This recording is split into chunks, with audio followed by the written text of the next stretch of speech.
結婚を控え、幸せの絶頂だった私。しかし結婚挨拶の前日、事件は起こった。結婚するか。金目当てだよ。彼は私のスーツを破り捨てる。その時、私は復讐を決意した。出てきて。許さない。すべて知っているのよ。私の名前は鈴木優、35歳、独身だ。今までろくな恋愛経験もなく、仕事一筋でやってきた。父が役員として働く会社でバリバリ働いている。もちろん、コネではなく、実力で入った会社だ。そのことを父に証明するためにも一生懸命頑張っているし、コネだと周りから小言を言われるのも嫌なので、父にはこのことを黙ってもらっている。そんな恋愛という2文字からは程遠い場所にいた私だったが、そんな私にも、この各クラスに2人はいるありきたりな名字を卒業する春がやってきた。と、のんきに思っていた時の話である。彼の名前は山梨慎吾。お月見？もう何万回と言われたよ。残念ながら月も実も入っていないよ。これで山梨って読むんだ。嘘。本当。信じてもらえないのももう1000回目くらい。それが彼との最初の会話だった。彼は2年前に私のいた部署に中途入社してきた。同い年だったということもあり、すっかり意気投合した私たちが付き合うことになるまで、そう時間はかからなかった。それから半年ほどが経った頃には、一人暮らししている私の家に、彼は頻繁に訪ねるようになり、半同棲状態になった。そんな充実した日々を送っていたある日、彼に突然、真剣な眼差しでこう言われた。俺は、これからも優と末永く一緒にいたいと思っている。ありがとう。私は突然のことに驚きつつも、喜びをかみしめていった。だから、このことを話しておかないと。このこと？聞くと、彼の父は重い病気で、現在入院しているのだという。だから、これから優に迷惑をかけることもあるかもしれない。わかったわ。話してくれてありがとう。大変な状況だけど、それを伝えてくれるほど彼と心の距離が近くなったと思うと、私は嬉しかった。それから数週間が経った頃、少しずつ彼が家に来る頻度が減った。メッセージの返事もなかなか返ってこないし、仕事中に話しかけようとしても、なんだか忙しそうにピリピリしている。私は少し不安になった。なんだか最近様子が変。もしかして、浮気？焦りを感じ始めた私は、思い切って彼にメッセージで聞いてみることにした。ねえ、どうして最近家に来ないの？すると彼は、絵文字一つなくこう返事をよこした。父さんの看病で。そうなんだ。そのことで大事な話があるんだけど、いいかな？そうして私たちは、久しぶりに勤務外で顔を合わせることになった。家に訪れた彼の顔は疲れ切っていた。大丈夫？すると彼は真剣な表情でこう言った。実は、父さんのことなんだけど、手術が必要になったんだ。そうなんだ。それで、俺も母さんも頑張って働いてはいるんだけど、家計が苦しくて、単刀直入に言うと、お金が必要なんだ。今にも泣きそうな表情でそう言う彼。私はそんな彼の姿を見るのが辛かった。いくら必要なの？そうして私は今まで一生懸命働いて貯めた貯金を引き出し、3桁ほどの援助を行った。そうすることでお父さんの病気が良くなって、彼も元気になって、またゆっくり会えればいいなと思ったのだ。他の人ならどうしただろう。断るだろうか、支払うだろうか。今となってはこの私の判断がどうだったのかが気になるが、その当時はそんなことを考える余裕はなかった。私からの入金を確認したと連絡があってから、彼は再び私の家によく訪れるようになった。今までの幸せな日常が戻ってきたのだ。私はほっとするとともに将来のことを考えるようになった。ねえ、お父さんのことが落ち着いたら、私たちのことも話を進めたいな。私はそんなことを時折口にしてみた。はあ、そうだな。最初のうちはそうやってはぐらかしてきた彼だったが、数ヶ月後のある日、プロポーズしてくれた。私はこの時、幸せの絶頂だった。お互いのご両親に挨拶に行かないとね。そうだな。ご両親どんな人？写真とかないの？ないよ。父さんが入院してからはそんな余裕ないし。昔の写真でもいいよ。見せて。はいはい。素敵な家族写真ね。お父さんもお母さんも優しそう。そうか？普通だよ。完全に舞い上がっていた私は、この時の彼との温度差にまるで気づいていなかった。まさか、あんな未来が待ち受けているだなんて思ってもいなかったのだ。私はすっかり浮き足立って、結婚の挨拶の前に、まずは自分で両親に報告に行こうと、土日を使って実家に帰ることにした。帰ると言っても隣の駅だ。いつでも帰れるからこそ、あまり帰らないものだよな。それにしても、お父さんとは普段同じ会社で働いているというのに、なんか変な感じだな。そんなことを考えながら電車に揺られた。おかえり。ただいま。久しぶりの母の料理と家族団らんの時間で、私はお腹も心も満たされた。鈴木は卒業だな。そうよ。あ、お父さん読めるかな？私の新しい名字。私はメモにつき、見る、里と書き、そのメモを父に差し出す。どれどれ。父は一目見たかと思うと即答した。山梨か。なんでわかるの？会社関係の知り合いにいるんだ、この名字の人が。役員ともなれば同業他社の経営陣との付き合いも多く、顔が広いのだろう。へえ、珍しい名字なのに偶然だね。私は思わず目が丸くなる。息子さんじゃないのか。会社ホームページに写真が載っていたはず。似ているかもな。父はそう言いながらスマホを手に取った。いやいや、彼のお父さんは入院しているの。だから別の山梨さんだよ。そうだったか。じゃあ違うな。私の声に反応し、父はスマホを机に置く。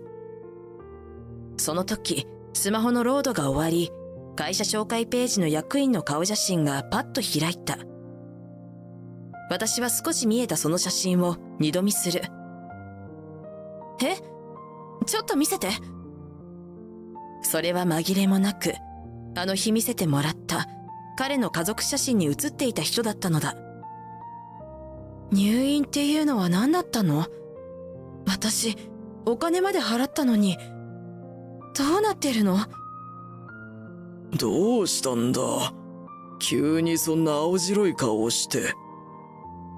私は心配そうにそう尋ねてくれた父に全てを打ち明けた。ということは、お金を騙し取られたということか？そうなのかな。ひとまず、父さんが今度山梨さんに会った時に、それとなく探りを入れてみるよ。息子がいるのかとか、そういった話を。うん、わかった。そうして彼に対する不信感を払拭できないまま月日が経ち、やがて両親への挨拶の日取りが決まった。その直後のことだった。私の不安が払拭されるどころか、不信、絶望へと変化していったのは、そして私は決意したのだった。私の両親への挨拶の日、その日を復讐の時にしようと。そしていよいよ前日となり、翌日の準備をしていた時、突然インターホンが鳴った。カメラを見ると、そこには彼が立っていた。どうして？今日は来ないんじゃ。私は慌ててマグカップを一つ片付け、寝室の扉を閉める。突然ね、どうしたの？いや、こっちの方がお前の実家に近いだろ。今日は泊まる。そう。私は必死に冷静を装った。マグカップを急いで洗い、紅茶を入れる。紅茶入れたよ。どうも。彼はそう言うと、クローゼットにかけてあった明日のためのスーツに手をかけて見つめていった。ああ、それ？明日の挨拶に着ていこうと思って。自分の家でもちゃんとしたものを着た方がいいかと思ったんだけど、どうかな？硬すぎる？一応持っている中でもカジュアルめのものを選んだんだけど。すると彼は、どうだろう。と首をかしげたかと思うと、次の瞬間、スーツを勢いよく破り捨てた。ちょっと、何するの？私がそう声を張り上げると、彼は態度を一変させた。お前と結婚？するかバーガー。金目当てだよ。は？お前はもう父さんの治療費を払った時点で用なしなんだよ。それなのになんか勘違いしちゃってさ、結婚せかしてくるからさ、ほんと気持ち悪い。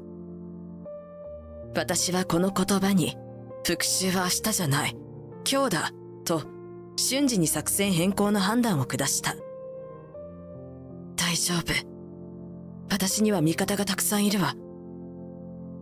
スマホを手に取り、一方に連絡をすると、もう一方にこう声をかけた。出てきていいわよ。私が寝室の扉をノックしながら言うと、やがてゆっくりとそれが開いた。お前、なんで？久しぶりね。彼はその女性と目が合うと、大きく目を見開いた。前にも同様の手口でお金を巻き上げて、婚約破棄しているでしょ？いや。それは、婚約者の元彼女だった。元彼女は私と同じ手口で、医療費といって結婚前に多額の治療費をむしり取られ、その後に婚約破棄されていた。このことを明日彼に問い詰めてやろうと、二人で作戦会議をしていたのだが、そのタイミングは少し早まったのだ。いや、こいつと別れたのは仲違いだから、そんなんじゃない。確かに治療費はもらったかもしれないけど、父さんは大変な状況なんだよ。父さん？そうだ、入院してるって言ったろ。彼のその言葉に間髪入れず、元カノが彼を睨みながら言った。私の時はお母さんだったよね。それは。言葉に詰まる彼に、私は追い打ちをかける。もっとも、入院している人が違うだけで、手口は全く同じだったそうじゃない。突然会う頻度が減って、看病が大変なんだって言ってさ。いや、その時、私たちの会話に割って入るようにインターホンが鳴った。こんな早く来てくれるとは、私だって予想外だった。私は急いでドアまで駆け寄り、鍵を開ける。どうも、山梨くん。執行役員？なんで？何勝手に俺を難病にしてくれてるんだ？私が呼んだのは父だった。まさかの婚約者の父まで連れてきてくれるというファインプレーに、私は内心ガッツポーズをした。お父さん早かったね。それに、こんばんは。私は婚約者の父に会釈をする。会うのは明日のための作戦会議以来2回目だ。おう、ちょうど山梨さんと食事をしていてね。だから山梨さんも。ちょっと待て。お父さん？お父さんって言った？婚約者は大きく目を泳がせながら口を挟んだ。そう、私のお父さん、うちの会社の役員なんだよね。そんなの聞いてないぞ。だって言ってなかったんだもん。よかったよ、言わずに言って。言ってたら明日の挨拶バックれたでしょ。くそ、知ってたらこんなことにならなかったのに。彼の言葉に私は、なるほど、逆にもっと早く話していたら、私が今回の婚約破棄のターゲットになることもなかったのかもしれないなと妙に納得した。しかし今さら後悔しても遅い。私はただ今目の前で繰り広げられている戦いに集中した。それで私のお父さん、あなたのお父さんとも偶然顔見知りだったみたい。そんな。あの後、父は山梨さんと連絡を取ってくれ、婚約者のことを聞き出してくれたのだ。そこですぐに彼は山梨さんの息子であることが分かり、さらにはもともとは彼も同じ会社で働いていたという事実を知った。ところが数年前に社内恋愛をしていた女性と婚約破棄になったことで気まずくなり辞めてしまったそう。リカさんとは喧嘩別れだと聞いていたから、本当のことを知ってショックだったよ。彼の父が悲しみと怒りが混じったような声で言った。リカ、お前が話したのか？その言葉に婚約者は元彼女に殴りかかりそうな勢いで詰め寄る。やめなさい！瞬時に彼の父が反応し、彼の腕を掴んだ。リカさんは何も悪くない。むしろ被害者だろう。彼女は婚約者の父の職場で働いているということもあり、今まで本当のことを言えずに泣き寝入りしていたらしい。全部父さんのせいだろ。はあ？突然何を言い出すんだ？父さんが俺と母さんに全然金をくれないから、だからこんなことになるんだよ。お前、正気か？それはお前たちの金遣いが荒いからだろ。人が汗水垂らして働いて得た金を、お前は一体何だと思ってるんだ？突然の開き直りと潔いほどの他責の精神に、私と元カノは開いた口が塞がらなかった。